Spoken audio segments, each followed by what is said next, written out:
Dios los bendiga, amados hermanos, en este precioso día de domingo. Como siempre, agradecidos con el Señor, la oportunidad que nos da de podernos comunicar con ustedes a través de estos medios de comunicación.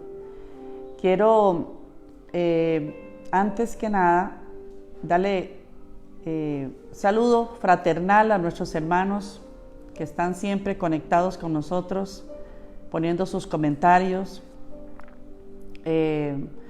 También a las familias y amigos que se han venido uniendo a nuestro grupo de Facebook, ¿verdad? Que está bajo el link Movimiento Misionero Mundial Copán, Costa Rica, del cual, por la gracia de Dios, estamos trabajando hace un tiempo y ha sido muy efectivo, gracias al hermano Eduard Funes, que está también conectado con nosotros. Él es el que se encarga de estar manteniendo esta página mayormente.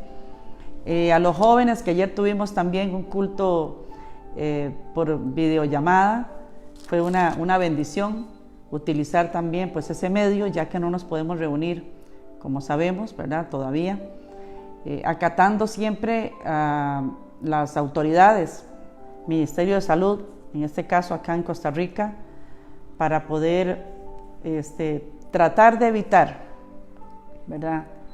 Que haya un contagio masivo. Estamos orando y de verdad estamos orando con todo nuestro corazón. Yo creo que el ser humano es así. En ese caso tiene que estar muchas veces bajo presión para acordarnos que hay un creador. El ser humano, tristemente, tiene que estar en situaciones como estas para que se quebrante nuestro espíritu. Pero la Biblia dice que a los que aman a Dios todas las cosas ayudan a bien. Entonces, de alguna forma, esto nos está ayudando también a los que hace 30 o más años estamos en los caminos del Señor. En mi caso, ya cumplí 30 años por la gracia de Dios de estar en este camino.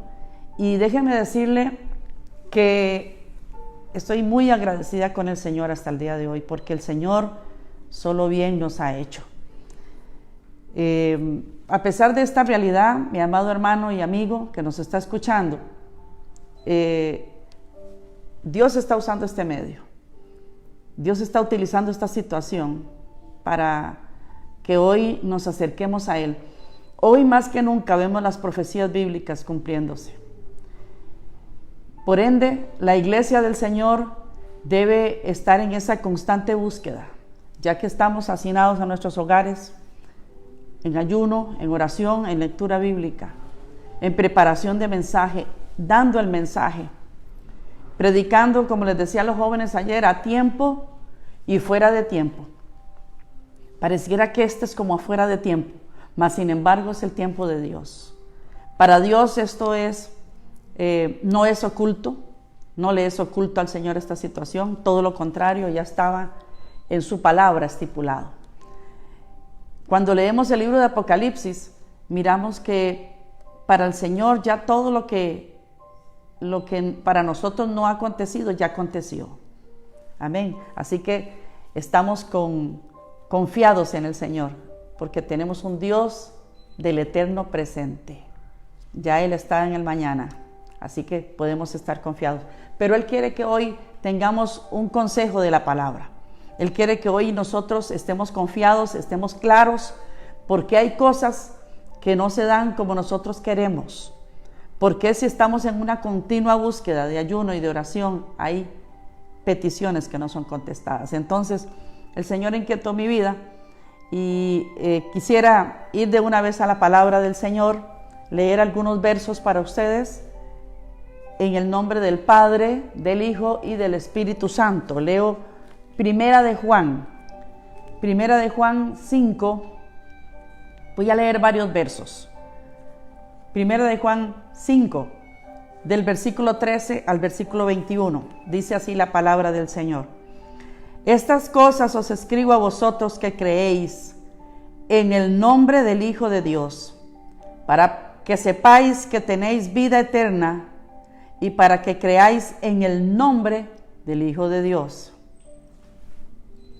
Y esta es la confianza que tenemos en Él, que si pedimos alguna cosa conforme a su voluntad, Él nos oye. Y si sabemos que Él nos oye en cualquier cosa que pidamos, sabemos que tenemos las peticiones que le hemos hecho. Verso 16. Si alguno viere a su hermano cometer pecado que no sea de muerte, pedirá y Dios le dará vida. Esto es para los que cometen pecado que no sea de muerte. Hay pecado de muerte, por lo cual yo no digo que se pida. Toda injusticia es pecado, pero hay pecado de muerte. Pero hay pecado, no de muerte. Verso 18. Sabemos que todo aquel que ha nacido de Dios no practica el pecado. Aquel que fue engendrado por Dios,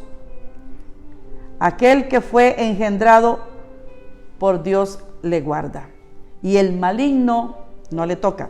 Sabemos que somos de Dios y el mundo entero está bajo el maligno. Pero sabemos que el Hijo de Dios ha venido y nos ha dado entendimiento para conocer al que es verdadero, y estamos en el verdadero, en el Hijo Jesucristo. Este es el verdadero Dios y la vida eterna. Y termina diciendo el apóstol: hijitos, guardaos de los ídolos. Amén. He titulado esta enseñanza bajo el tema: el método correcto para ser escuchados por Dios. El método correcto para ser escuchados por Dios. En momentos como los que estamos viviendo, necesitamos ver el consejo de Dios. Necesitamos escuchar el consejo de la palabra de Dios. No necesitamos fábulas, no necesitamos que nos distraigan, no necesitamos que nos aplaudan. Necesitamos escuchar la palabra de Dios. ¿Cuál es el consejo de Dios? Ante semejantes situaciones, también, y les decía al inicio, que estamos orando, que estamos ayunando. De hecho, en la iglesia de Copán estamos en una cadena de ayuno y de oración. Y felicito a la hermana Darling, nuestra presidenta de damas, que ha motivado y ha estado personalmente llamando a cada hermana para que se meta en esta cadena preciosa de ayuno y de oración por Costa Rica y por el mundo. Pero cuando entramos en ese tiempo de comunión, en ese tiempo de búsqueda, el Señor también nos quiere enseñar algo a través de esto. Por eso hemos titulado este mensaje bajo ese tema, o esta enseñanza, como usted la quiera tomar: el método correcto para ser escuchados por Dios. Y es que leyendo esta porción de la Escritura, miramos, hermanos, cómo, y me llamó poderosamente la atención, cómo si pedimos conforme a la voluntad de Dios, Dios nos escucha. Y es que en realidad es de inquietarse, porque hay muchos, como pastora, escucho a muchos hermanos que se abruman ante la falta de respuesta de parte de Dios a sus oraciones. Y muchos dicen: bueno, yo me guardo del pecado, yo dejé el mundo, entregué mi vida a Cristo, confesé a Cristo como mi Señor y Salvador, me bauticé, me aparté, y sin embargo hay una situación difícil que estoy viviendo, hay una desgracia tal vez que ha llegado a mi familia, hay una prueba muy difícil de la cual tengo tiempo de estar en ella y no he salido. Y entonces viene una situación difícil al pensamiento y al corazón del cristiano. Tiende a abrumarse, tiende a perder esa confianza en el Señor. Entonces, cuando miramos esto, yo creo, mis hermanos, que es importante, porque tal vez al no ver las oraciones contestadas, el enemigo puede tomar ventaja a eso y poner en nuestros pensamientos cosas negativas de parte de Dios. Pero debemos de pedirle al Señor que nos ayude, y debemos de pedir con fe, porque la fe es la que vence al mundo, dice la Escritura. La fe es la certeza de lo que se espera, la convicción de lo que no se ve. Entonces, en esta realidad, en pedir con fe, y Él, el Señor, que todo lo sabe, dará su respuesta conforme a su voluntad.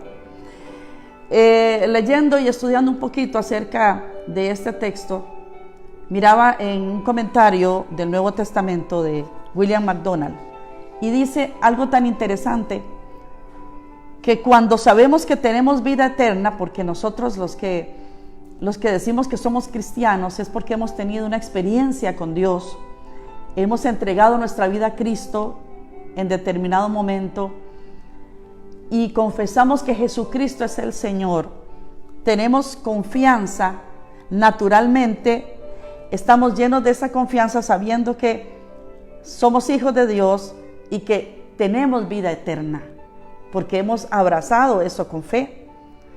Pero cuando miramos a Juan aquí, que describe esta confianza, miramos en el versículo 14 y 15, que dice así, que sabemos que si pedimos alguna cosa conforme a la voluntad de Dios, Él nos oye, estas oraciones Él las contestará. Ahora, estas oraciones Él las contestará, y decíamos anteriormente, conforme a su voluntad. Desde luego, deberíamos de temer orar por nada que no esté de acuerdo a la voluntad de Dios. Y aquí es donde escriba esta situación. Quizá alguien diga, pero ¿cómo puedo conocer la voluntad de Dios? Y hermanos, la respuesta está también aquí en la Escritura. De una manera general, la respuesta es que la voluntad de Dios no es revelada, nos es revelada en las Sagradas Escrituras. Al ir a las Sagradas Escrituras, al abrir el libro sagrado, al escudriñar las Escrituras, encontramos entonces, por ende, la perfecta voluntad de Dios. Y esto es importante, porque debemos de estudiar la palabra de Dios. Esto nos debe instar hoy más que nunca a mirar a través de la Escritura cuál es la voluntad de Dios para la situación que estamos viviendo, para la petición que estoy trayendo delante del Señor. Entonces, deberíamos de estudiar las Escrituras, y me viene a memoria lo que el Señor mismo dijo: escudriñar las Escrituras en el libro de San Juan, porque en ellas os parece que está la vida eterna, y ellas son las que dan testimonio de mí. Ellas son las que dan testimonio de mí. ¿Cómo podemos hablar de un Dios que no conocemos? ¿Cómo vamos a orar a un Dios que no conocemos? Necesitamos conocerlo, y la única forma de conocerlo es a través de la lectura de la palabra. Esto nos insta, nos exhorta mucho más el Espíritu Santo hoy a que vayamos a la palabra, porque hoy se escuchan muchas fábulas, hoy se escuchan muchas cosas, entretenimiento en las iglesias, de tal manera, hermanos, que abruman, que se mira en la internet cosas que no van de acuerdo a la palabra de Dios, pero no me quiero detener en esas cosas porque yo sé que usted conoce de eso. Entonces, nos es revelada las respuestas a través de la palabra. Deberíamos estudiarla cada día más para poder obtener conocimiento de Dios y entonces orar con más inteligencia, orar con una dirección correcta. En este capítulo 5, en el versículo 16, Juan da una circunstancia en la que el creyente puede tener confianza en la oración, pero también cita un ejemplo, y aquí es donde nos desarrollamos en este estudio. Hay varios ejemplos interesantísimos en estos versos que leíamos, pero también cita, hermanos, el ejemplo de que no es posible de que algunas oraciones sean contestadas. Si alguno, dice el apóstol, ve a su hermano, literalmente, que ha cometido pecado, que no sea de muerte. Y es que miramos que hace una aclaración importantísima. Hay pecado de muerte y hay pecado que no está en esa posición, podríamos decirlo. En esa categoría es la palabra correcta. Si alguno ve a su hermano cometiendo pecado que no sea de muerte, pedirá y Dios le dará vida. Esto es para los que cometen pecado que no sea para muerte.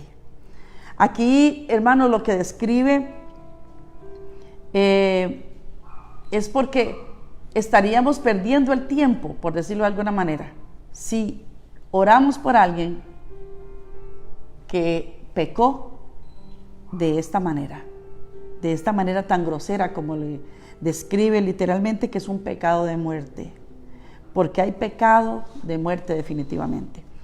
¿Qué quiere decir? Que depende de la petición u oración que yo traiga delante de Dios, que Dios responda a esa petición. ¿Lo hará Dios o no lo hará? Dependiendo de la petición que traigamos. Entonces ahí es donde viene la aclaración importantísima que la Escritura nos trae.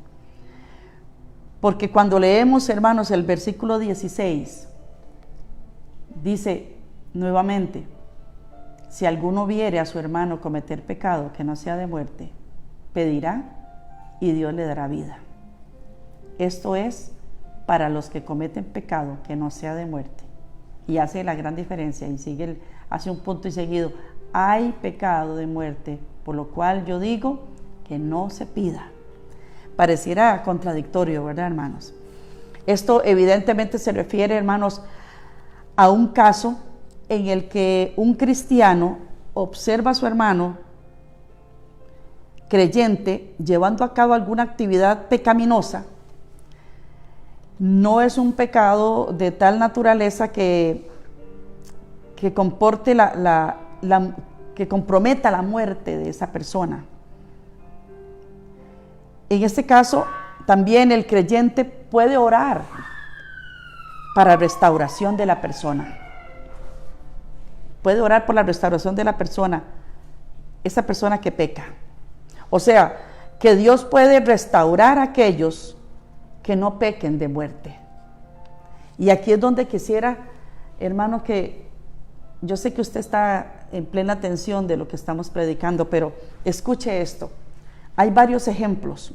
Algunos piensan que el pecado para muerte se refiere a un pecado en el que el creyente persiste y mantiene sin confesar, como lo dice la Escritura ya en 1 Corintios, capítulo 11, verso 30, cuando leemos que algunos habían muerto por haber participado de la cena del Señor sin juzgarse a sí mismos, ¿verdad? Porque ya que sabemos, los que ministramos la cena del Señor, que hay una advertencia importantísima. El apóstol Pablo habla a la iglesia de Corinto porque habían varios pecados fuertes en la iglesia, aunque era una iglesia llena de dones. Una iglesia donde miramos, hermanos, el capítulo 12, 13 y 14, donde hay una descripción de los dones del Espíritu que la iglesia de Corinto tenía y que la iglesia de hoy, valga la aclaración, a la redundancia, la iglesia de hoy necesita también tener. Por eso necesitamos ser llenos del Espíritu Santo, pedirle al Espíritu Santo su bautismo, que el Señor bautice con Espíritu Santo y de dones, para que la iglesia sea edificada, dice la Escritura. La iglesia de Corinto era una iglesia llena de dones, pero habían pecados muy fuertes en ella también. Y uno era el pecado de que dice que uno tenía como mujer, estaba comprometido con la mujer de su padre, o sea, tenía una relación con la mujer de su padre, pecados fuertes, pecados bochornosos, podríamos decir. Hermanos, y ahí en 1 Corintios 11:13, el apóstol habla de eso, pero algunos creen que es de este pecado del que habla Juan en su epístola aquí. Pero eso es uno de los ejemplos. por haber participado de la cena del Señor sin haberse juzgado a sí mismo y sin haberse detenido. Otros creen que la referencia aquí es el pecado de homicidio, ¿verdad? Que si algún cristiano en un momento de ira también arremete contra su prójimo y lo mata. Algunos creen también que este es otro, ¿verdad? Otro pecado o otro ejemplo de un pecado de muerte. Porque en Génesis 9:6 hace comentario ahí sobre el asunto. 3, o punto 3. Otros piensan que el pecado al que se hace referencia aquí es la blasfemia contra el Espíritu Santo que vemos en Mateo capítulo 12, versículo 24 en adelante, que dice que no habrá perdón ni en este siglo ni en el venidero el que blasfema contra el Espíritu Santo. Y viera cómo nos preguntan a los pastores que ¿cuál es la blasfemia contra el Espíritu Santo? Ahí el Señor mismo lo aclara y dice que la blasfemia contra el Espíritu Santo es achacarle al diablo una obra de Dios. Hemos enseñado, y yo quiero aprovechar en este momento también en este punto 3, para decirle a mi hermano, a mi amigo que me está escuchando, que aquí hay que tener mucho cuidado, porque hay personas que ignoran las Escrituras, y al ignorar la Escritura, pueden blasfemar contra el Espíritu Santo por no conocer lo que está sucediendo. Hay gente, sobre todo, que juzga, por ejemplo, las lenguas o una profecía, etcétera, y hablan o miran una obra de sanidad porque Dios es el mismo ayer, hoy, por los siglos. No tiene mudanza ni sombra de variación, dice su palabra. Él puede hacer un milagro hoy perfectamente porque Él es Dios y lo hemos visto. Y hay gente que dice, no, eso era para el pasado, eso era para el tiempo de los apóstoles, eso no es para la iglesia de hoy. Pero la Biblia en ningún lugar dice que la iglesia de hoy no es una iglesia poderosa. La Biblia dice que Él es el mismo ayer, hoy, por los siglos y que Él no nos ha dejado solos, que el Espíritu Santo está con nosotros hoy. Y esos mismos milagros que Dios hizo en el pasado los puede hacer hoy. Y de hecho hemos sido testigos de muchos de ellos. Entonces, achacarle un milagro, por ejemplo, que Dios hizo al enemigo, como lo hacen ahí en Mateo 12, 24 en adelante, que los fariseos le achacan a esa liberación, esa sanidad que el Señor había hecho a Belcebú, príncipe de los demonios, que el Señor lo reprenda en esta hora, pues inmediatamente cayeron en pecado de blasfemia. Punto 4. Otros creen que se trata de una forma especial de pecado en el que cometieron, por ejemplo, Ananías y Zafira, que habían prometido una ofrenda para la iglesia del Señor, de la cual el apóstol Pedro estaba designado de recibir como líder de la iglesia, o uno de los líderes de la iglesia. Y ellos mienten, ¿verdad? E inmediatamente caen muertos los dos. Ellos podían haberse dejado ese dinero de esa venta, como se lo aclara el apóstol Pedro en ese texto, en el libro de los Hechos, pero ellos toman de ese dinero y le dicen, no, es tanto lo que traemos, y todavía les pregunta y ellos le afirman, sí, es tanto. Tremendo. Y cayeron muertos los dos. Otros, y en última instancia o explicación, es que lo que está a la vista hoy es el pecado de la blasfemia, el pecado de la apostasía que hoy se está viviendo. La Biblia habla que en los últimos tiempos muchos apostatarán de la fe, escuchando a espíritus engañadores y a doctrinas de demonios. Y de hecho, dice la Escritura también que antes de que la iglesia sea llevada al cielo, esto se mirará. Y hoy lo estamos mirando. Entonces, esta última explicación de que el pecado que se está mirando hoy en día, como mucha gente está retrocediendo de lo que creía, porque yo creo que tal vez es esta última explicación de la que está hablando Juan aquí, en estos últimos versos del capítulo 5. Creo que esta es la que más se ajusta al contexto. ¿Quién es un apóstata? Un apóstata es aquel que ha oído las grandes verdades de la fe y se ha apartado. Un apóstata es aquel que ha tenido una experiencia con el Señor, que ha gustado del don celestial y ha recaído. Un apóstata es aquel que un día aceptó a Cristo como su Señor y Salvador, y adoraba al Padre, al Hijo y al Espíritu Santo, y hoy se ha vuelto a los rudimentos del mundo, hoy se ha vuelto a su religión anterior. Y quiero terminar hablando acerca de esta importancia, porque tenemos que tener cuidado, mis amados hermanos. Tenemos que tener mucho cuidado en el tiempo que estamos viviendo. Hay mucha influencia, hay mucha mentira. Se maquilla mucho la palabra y el mensaje del Señor. Por eso es importante que hoy aprovechemos y vayamos a la Escritura y busquemos comentaristas serios de la palabra de Dios, predicadores serios de la palabra de Dios, porque esto, hermanos, esto implica la vida eterna en el Señor o una eternidad en el infierno. En una ocasión me acuerdo que me encontré a un hombre en la calle que estaba predicando otro evangelio y me dijo: usted está predicando diferente a lo que yo predico, usted está mal. Entonces yo le dije: qué raro, porque la Biblia a mí me dice que 3 son los que dan testimonio en el cielo: el Padre, el Hijo y el Espíritu Santo.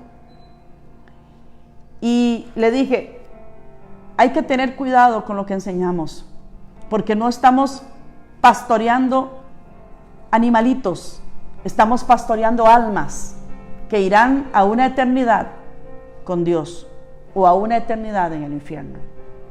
Esto es muy importante. Estamos viviendo los últimos tiempos. Las profecías se han cumplido. La trompeta puede sonar en cualquier momento. Cristo viene. Cristo viene. Y lo seguiremos predicando. No sé si habrá pastores que no lo hagan, pero lo hemos predicado desde el momento que el Señor nos dio la oportunidad de hacerlo, porque lo creemos. El apóstol Pablo advierte en Hebreos capítulo 6, verso 1 en adelante, y quiero leerles e ir terminando con esto. Oiga lo que dice la Escritura. Dice así: Hebreos capítulo 6, verso 1 al 6. Por tanto, dejando ya los rudimentos de la doctrina de Cristo, estos hombres, él está haciendo una advertencia sobre esto, que algunos han dejado la doctrina de Cristo. Vamos adelante a la perfección, no echando otra vez fundamento del arrepentimiento de obras muertas, de la fe en Dios, de la doctrina del bautismo, de la imposición de manos, de la resurrección de los muertos y del juicio eterno.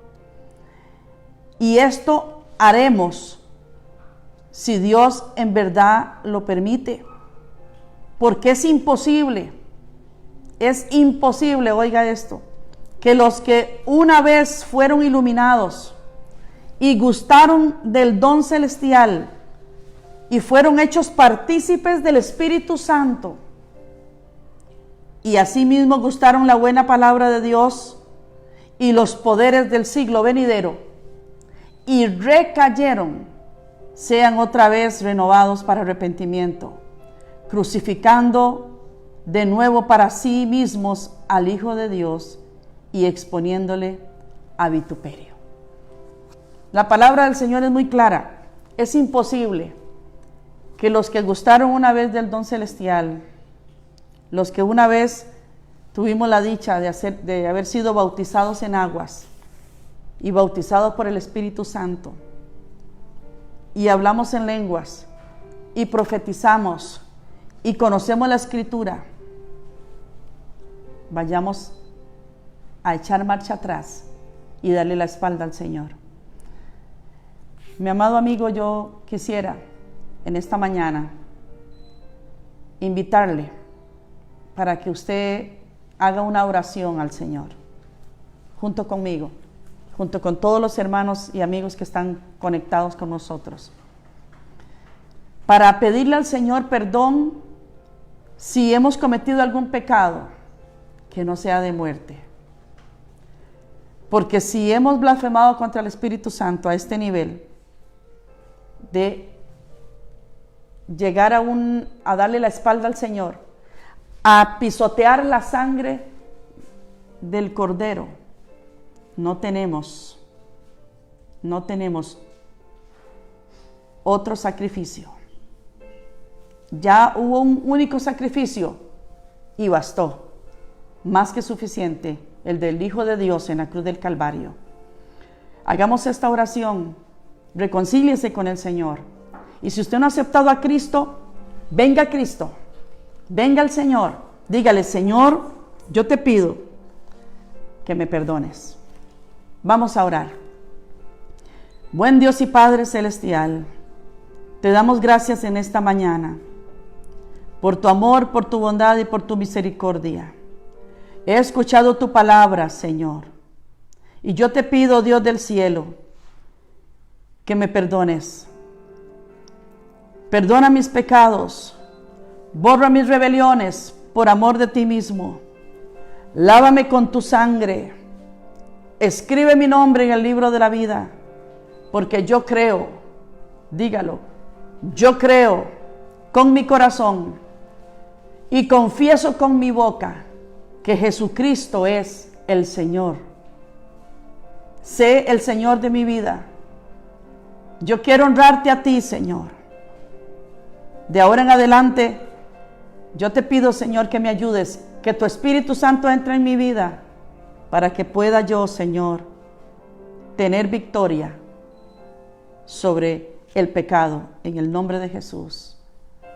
Amén. Si usted ha hecho esta oración, déjeme decirle que si su pecado no ha sido de muerte, hay perdón para usted.